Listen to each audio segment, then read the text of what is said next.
Nedarim Basmun Zaim.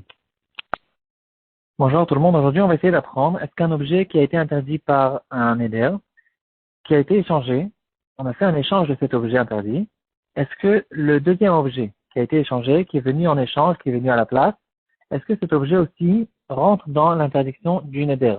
Ça s'appelle les chiloufin. Et effectivement, on va voir dans notre Gemara que dans un neder, il y aura non seulement l'objet qui est interdit, mais même l'échange, l'objet qui est venu à la place, qui s'appelle les chiloufin, serait interdit. Et peut-être que la raison, c'est parce que le nedarim ressemble à Ekdesh. Et dans le Ekdesh, c'est exactement comme ça. Quand j'ai un animal qui est Ekdesh, je le mets en échange contre un autre animal. Le deuxième animal, il passe à la place et il devient aussi Ekdesh. Par exemple, à propos des nedarim, deux frères qui se sont disputés, on va les appeler Reuven et Shimon. Reuven, il a dit à Shimon, je t'interdis de profiter de tous mes biens. Finalement, Shimon a fiancé sa fille, et Reuven, il est quand même intéressé de l'aider à marier sa fille. Shimon, il a rien, il n'a pas de possibilité de pouvoir la marier. Et Reuven, il essaye de trouver une permission, en fait, comment est-ce qu'il peut aider son frère pour marier sa fille. Est-ce qu'il aura le droit de venir et de dire à Shimon, je te donne de l'argent qui sera désigné que pour le mariage de ta fille et pas pour quelque chose d'autre. Ici, on peut retrouver une autre halakha qu'on va voir dans le Shulchan Aruch, partie Oredea, Siman Resh Kaf Alef. Le Shulchan Aruch, il va nous dire que quelqu'un qui ne peut pas profiter, il est mutar hana'a de quelqu'un d'autre, alors la deuxième personne aura le droit de lui payer une dette, de lui payer une dette qu'il aura le droit, et même si, par exemple, il avait un gage qui se trouvait chez la deuxième personne, et que maintenant il récupère le gage et le lui rend, alors c'est quelque chose qui est quand même permis. Le Shulchan Aruch va nous expliquer parce que c'est considéré comme un profit qui est indirect, et une chose comme ça c'est permis dans les Nedarim, alors peut-être qu'on pourra faire la comparaison avec cette histoire de Reuven et Shimon. Il pourra donner de l'argent en fait qui sera désigné pour le mariage, et cet argent est considéré comme un profit indirect envers Shimon qui n'a pas besoin maintenant de chercher une autre possibilité de pouvoir réussir à avoir cet argent pour marier sa fille. Un cas qui ressemble a été ramené dans le show du Khatam Sofer par Evan Aizer Siman Kuf Nun Dalet. Il ramène là-bas l'histoire encore une fois, deux frères. Un des deux frères, il avait des tonneaux de yain saraf. C'est une boisson alcoolisée qu'ils avaient l'habitude d'utiliser.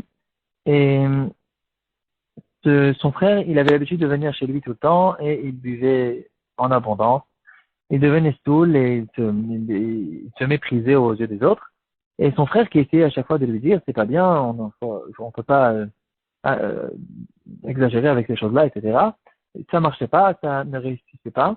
Alors, il avait devant lui 3 tonneaux et il lui a dit, je t'interdis, tous ces tonneaux seront pour toi comme un Ekdesh. Et donc maintenant, tu ne pourras plus toucher ces tonneaux, tu ne pourras plus boire de ces choses-là. Et il l'a renvoyé comme ça de sa maison. Au bout de quelques temps, encore une fois, Shimon, le frère en fait qui avait l'habitude de boire, il a fiancé sa fille et il avait besoin d'argent. Et donc maintenant, Reuven qui avait les tonneaux, il est intéressé de l'aider et il pose la question, est-ce que j'ai le droit de vendre ces tonneaux? Et c'est ce qu'il a fait. En fait, il a vendu des tonneaux et il a acheté des fruits secs. Et il est intéressé au fait de donner ces fruits secs pour son frère pour qu'il puisse marier sa fille. Et là, le Khatam Sofer, il est en train de faire un raisonnement. Est-ce qu'on a le droit de le faire? Pourtant, ces fruits secs, c'est quelque chose qui est venu à la place des tonneaux des boissons alcoolisées. Donc peut-être que c'est aussi interdit, comme on a vu dans notre Gemara, que c'est aussi interdit dans les chiloufim. Le Khatam Sofer là-bas, il va permettre pour 3 raisons, qu'on va dire tout de suite. La première raison, c'est parce que c'est clair dans son serment, c'est très clair que la raison pour laquelle il a fait un serment, il a interdit à son frère de boire les tonneaux de boissons alcoolisées, c'est parce qu'il était intéressé pour le bien de son frère, que son frère ne boive pas trop. Et si c'est comme ça, donc puisque le neder il est bien clair, le contexte du neder il est clair qu'on a juste un problème avec les boissons alcoolisées, ici quand ça a été échangé contre des fruits secs, et les fruits secs en général ils ne saoulent pas, alors on ne retrouve pas ce problème. On comprend très bien que c'est pas sur ça, il n'avait pas l'intention d'interdire aussi les chiloufines dans un cas où c'est pas des boissons alcoolisées. La deuxième raison du Khatam Sofer, c'est que il peut faire une atarat nedarim, malgré qu'il y aura une halakha qui dira que quand quelqu'un il a fait un neder aldat rabim, avec un neder qui sera avec l'intention d'un public, c'est un neder qu'on ne peut pas en général faire atarat nedarim, et c'était ça le cas ici. Le Khatam Sofer il va nous dire, puisque c'est pour une raison de mitzvah, pour pouvoir marier une jeune fille, dans ce cas-là, ce sera permis et on fera une atarat nedarim même dans ce cas-là. La troisième raison, c'est que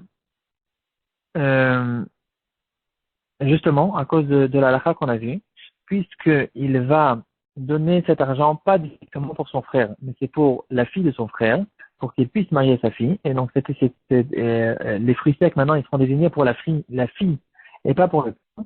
Dans ce cas-là, ce sera permis. Ici, c'est pas très clair. Est-ce que le Khatam Sofer, il permet même de donner au frère, point de vue la troisième raison, est-ce que c'est permis de donner même au frère pour qu'il puisse donner à sa fille pour son mariage, ou bien il parle d'un cas où il donne directement cet argent à la fille et pas au père, mais quoi qu'il en soit, on a suffisamment de raisons dans ce cas-là pour pouvoir permettre.